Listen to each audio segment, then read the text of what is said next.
Fashion Victim is a darkly satirical psychological thriller set in the cutthroat world of New York fashion publishing. It follows Anya St. Clair, a senior editor at the glossy magazine La Vie.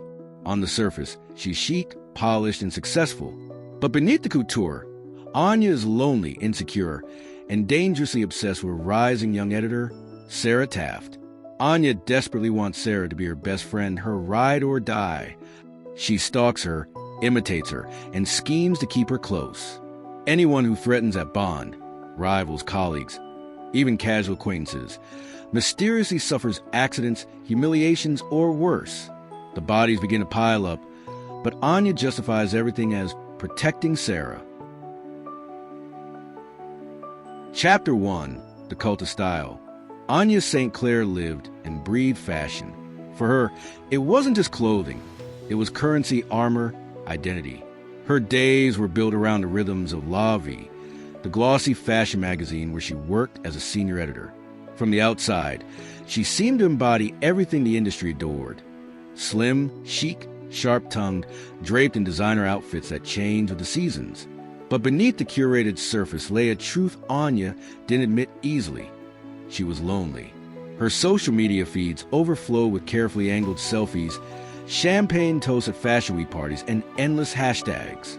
But when the camera turned off, she went home alone, scrolling through Instagram, watching everyone else's perfect lives.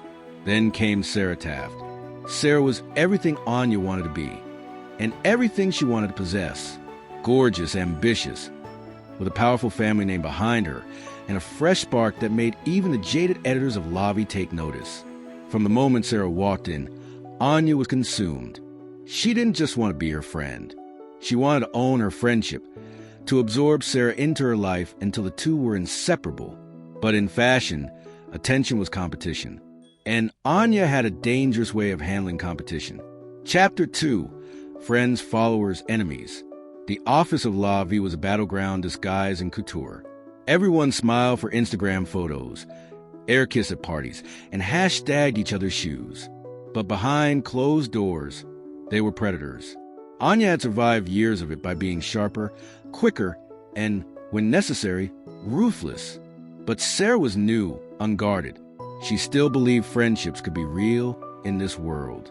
So Anya slid into her life with ease. She followed her online, liked her posts instantly, commented with witty compliments. At work, she offered guidance, little tips to navigate the editors, the interns, the endless gossip.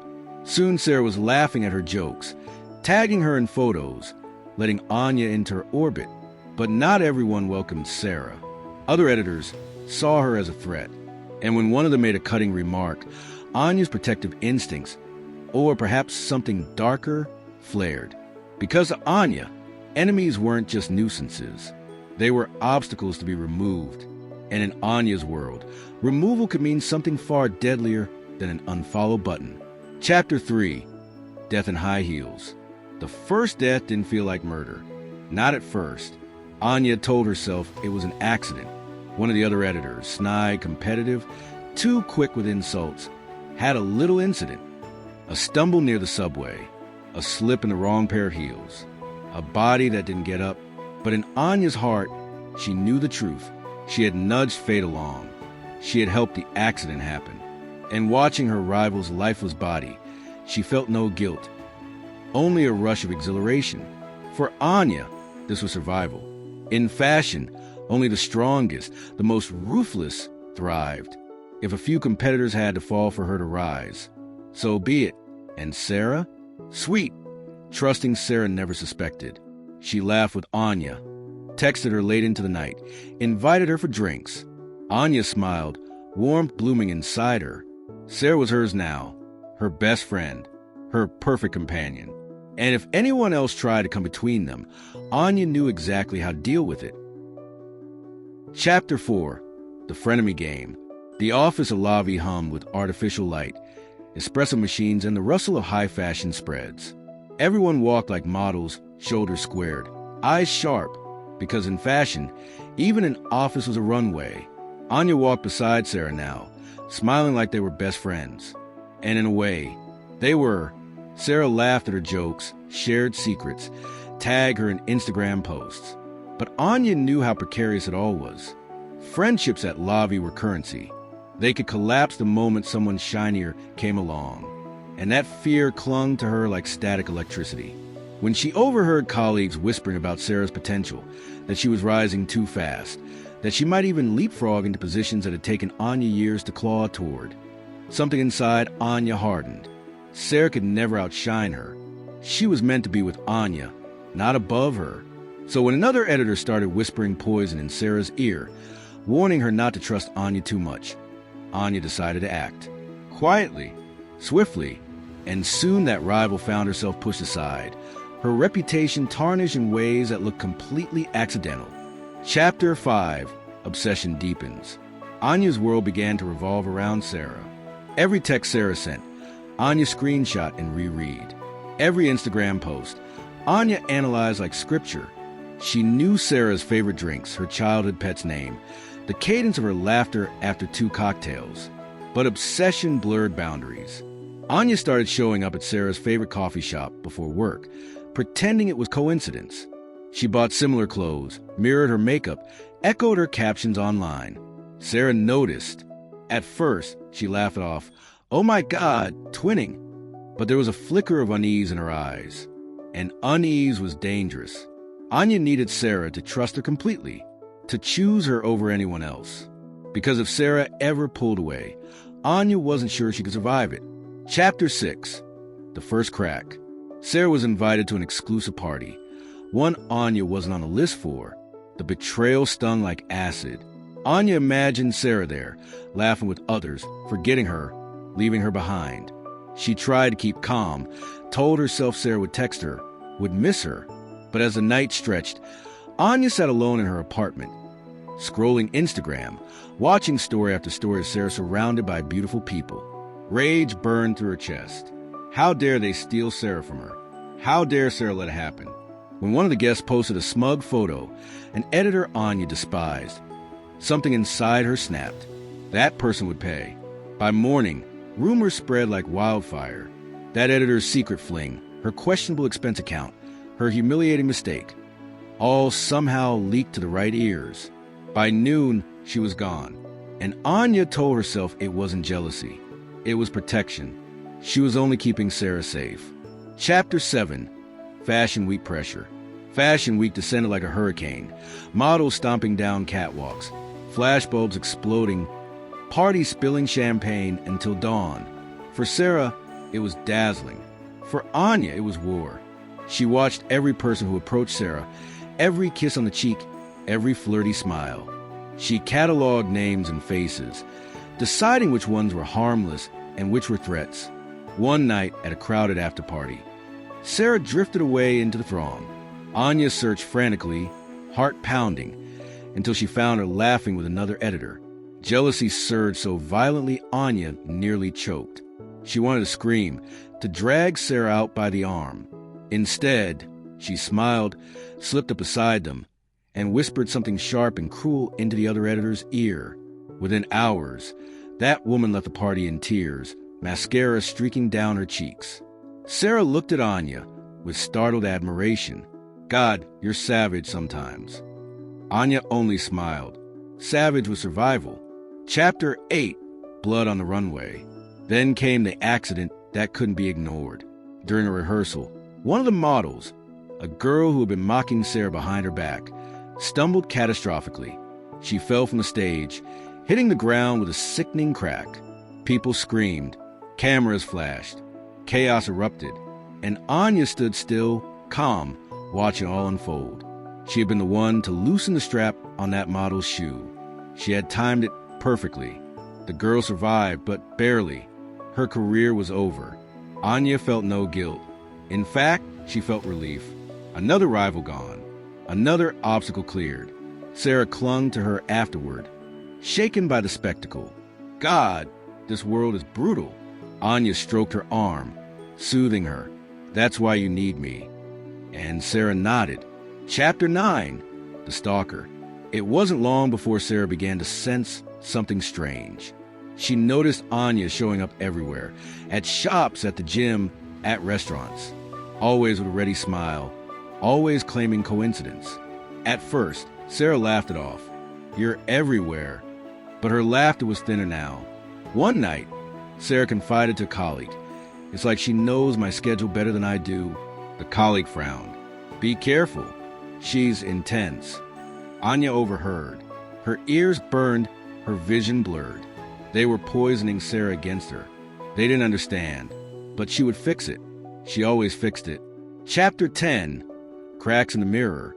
The more Anya tried to hold on to Sarah, the more Sarah pulled away. Texts went unanswered. Invitations stopped coming. Sarah started spending more time with other colleagues. Each rejection was a blade. Anya replayed old photos, old laughs, desperately trying to relive the closeness they'd shared. But the present was slipping through her fingers. At night, she stared at herself in the mirror, her eyeliner smudged, her hair limp, her skin pale. She whispered, "You're still perfect. You're still worthy. She still needs you." But the reflection wavered. For the first time, Anya wondered if even fashion, her armor, her shield, could hide the cracks forming underneath. Chapter 11. The Next Elimination. A colleague posted a photo of herself and Sarah at brunch, laughing together. Anya saw it instantly, and something inside her snapped. That woman had stolen Sarah's attention. That woman thought she could be the one. Within days, she was gone, humiliated, ruined, whispered out of la vie. Sarah confronted Anya. "Did you have something to do with this?" Anya tilted her head, feigning innocence. "Why would you even ask me that?" But Sarah's eyes narrowed. She was starting to see, and that made her dangerous. Chapter 12. Alone again. The office corridors grew colder. Sarah avoided her now, kept conversations short, her smiles forced. Anya followed anyway, desperate. She left gifts on Sarah's desk, messaged her late at night, lingered outside her meetings. But the harder she clung, the more Sarah withdrew. And late one evening, as Anya scrolled Instagram alone in her dark apartment, she saw it. Sarah at dinner, laughing with a new circle of friends, tagging them in selfies. Anya's chest hollowed out. Her hands shook. No, this couldn't be happening. Sarah wasn't allowed to leave her. Not after everything Anya had done. She closed her eyes, whispering like a vow. If I can't have her, no one will. Chapter 13. The Party Trap. Anya's invitation to the next La Vie industry party didn't feel like a triumph. It felt like an ambush. The venue glittered with chandeliers and crystal glasses, models draped like living artwork, editors in couture gowns pretending to be best friends while plotting each other's demise. Sarah was there, radiant in a sleek black dress that turned heads, her laughter ringing through the room. But she wasn't laughing with Anya. She was laughing with others. Every time Sarah's arm brushed another colleague's, every time someone leaned close to whisper in her ear, Anya's pulse quickened. Rage coiled inside her, masked by a smile as flawless as her lipstick.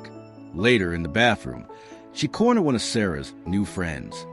Words poured out, not threats, not outright insults, but a poison so subtle it dripped like perfume. She whispered rumors about betrayals, hinted at secret affairs, painted Sarah as fickle and untrustworthy. By the time they returned to the party, that colleague kept a cool distance from Sarah. And Anya thought, see, I can still protect you. Chapter 14. Fraying Threads. At work, Sarah tried to put distance between them. She scheduled meetings without Anya, went to lunches with others, even closed her office door more often. Anya noticed every slight. Each was a pinprick, and soon she felt covered in wounds. She tried harder, bringing Sarah coffee, leaving expensive lipstick on her desk just because, commenting first on every Instagram post. But Sarah's responses grew thinner. You don't have to do all this, Sarah said once, her tone uneasy. Yes, I do, Anya replied softly. You don't understand how much you mean to me. And Sarah's silence was worse than any rejection. Chapter 15. The Body Count Rises. The next accident wasn't subtle. Another editor, one who had been especially cruel to Anya in the past, turned up dead. A fall down the stairs. The paper said. The office buzzed with gossip. The staff whispering that the magazine was cursed, that someone had put a hex on them. Anya kept her face neutral, but inside, She hummed with a dark thrill. Every obstacle was being removed, one by one. Sarah didn't connect the dots. Not yet. She was shaken, horrified, clinging closer to Anya for comfort. And Anya gave it freely, holding her hand, whispering reassurances. But deep down, she knew Sarah was beginning to suspect. Chapter 16, Suspicion. Sarah started pulling away more forcefully now. She didn't just avoid Anya. She questioned her. You're always there, Anya. Everywhere I go. How do you even know where I'll be? Anya laughed it off, masking the sting. It's fate. We're meant to be together. Sarah's eyes narrowed. Or maybe you're just following me. The accusation cut sharper than a knife. Anya's smile faltered, because Sarah was right. Chapter 17, The Instagram War. Anya lived on Instagram. Every like, every tag, every comment was a lifeline. But now Sarah's feed was filled with new faces, colleagues, friends, people Anya despised. Each photo was proof of her betrayal, proof that Sarah was slipping away. So Anya retaliated. She commented on Sarah's post with inside jokes only the two of them shared, marking her territory for the world to see. She uploaded old photos of them together, captioned with nostalgic words, hashtag besties forever, hashtag ride or die. But instead of drawing Sarah back, it made her recoil further. Sarah stopped tagging her entirely. The silence was unbearable. Chapter 18, The Confrontation. It happened late one night. Sarah stormed into the office, catching Anya at her desk, scrolling through her feed. Her face was pale, her jaw tight. Were you in my building last night? She demanded. Anya froze. What? Of course not. I saw someone outside my apartment. And when I looked closer, they were wearing your jacket. Anya forced a laugh, but her throat was dry. You're imagining things. You're tired. You need me to take care of you. No, Sarah snapped. I need you to leave me alone. The words rang out like a slap. For the first time, Sarah had said it plainly. Chapter 19, Collapse. Anya unraveled. She couldn't sleep. She couldn't eat. She sat in her dark apartment, refreshing Sarah's feed, rereading old messages, whispering them aloud as if Sarah were still there with her. Her reflection in the mirror looked like a stranger. Hollow eyes, pale skin, hair limp. Fashion couldn't cover the desperation bleeding out of her. She began to wonder if Sarah refused her, if Sarah abandoned her completely. What reason was there left to live? But then another thought came, darker, steadier. If I can't live without her, she shouldn't be allowed to live without me. Chapter 20, The Plan. Anya crafted it carefully. She'd lure Sarah somewhere quiet, somewhere private, where there'd be no interruptions. She explained everything, make her see reason. And if Sarah still refused her, then Anya would decide how it ended. She packed her designer bag with the essentials, makeup, perfume, phone, and something sharper hidden in the lining. Standing before the mirror, she painted on her face one last time. The perfect mask of confidence, beauty, poise. But her eyes betrayed her. Wild, glittering, feverish. This was it. The moment everything would change. Chapter 21, The Invitation. Sarah thought she was being cautious. She'd begun locking her doors, double-checking her windows, avoiding after-work drinks unless surrounded by trusted colleagues. But still, Anya found a way in. The email was polite, professional. Let's clear the air. Just us. No drama. Coffee at that little cafe you love. 7 p.m. Sarah hesitated, hovering over the delete button. But something in her, maybe guilt, maybe exhaustion, made her type back a single reluctant word. Fine. Anya saw the reply and smiled, her heartbeat quickening. The plan was in motion. Chapter 22, Coffee and Daggers.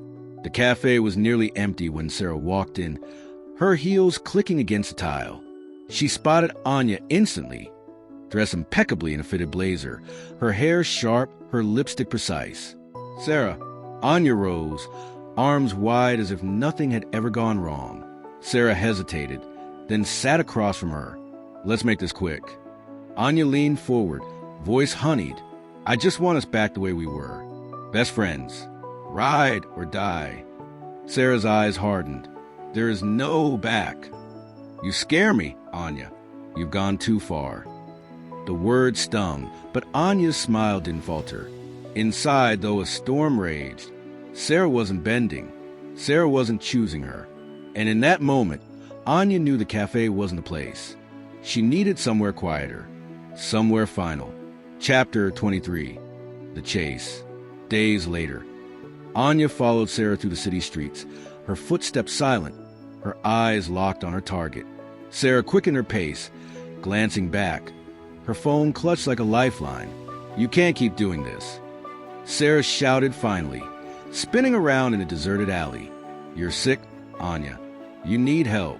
Anya's chest heaved. No, I need you. You're the only thing that matters. Sarah shook her head, tears brimming. I'll never be yours. The rejection tore through Anya like claws. Her hand trembled inside her bag, brushing the hidden blade. But Sarah turned and fled, heels striking the pavement like gunshots. And Anya followed. Chapter 24. The Fall. It ended in chaos. On a stairwell slick with rain, Sarah slipped, her body lurching dangerously. Anya lunged forward, reaching for her, not sure she meant to save her or push her. For one suspended second, their eyes locked. Sarah's wide with terror, Anya's wild with obsession. Then Sarah fell. The scream echoed. The thud silenced it. Anya froze, staring down at the crumpled form. The world tilted, her heart hammering. No, she whispered. Not like this. Not yet. But it was too late. Chapter 25. Aftermath. Sirens wailed. Crowds gathered. Someone must have called it in. Anya slipped into the shadows, blending into the chaos. She walked calmly, her heels clicking against the wet pavement, her face serene as if she were just another passerby. Inside, though, she was empty. The rush that had carried her through every elimination, every carefully orchestrated downfall, had drained away. She told herself Sarah would survive. Sarah had to, because if Sarah died, then what was left for Anya? But when she returned home and scrolled through the news feeds, her stomach dropped.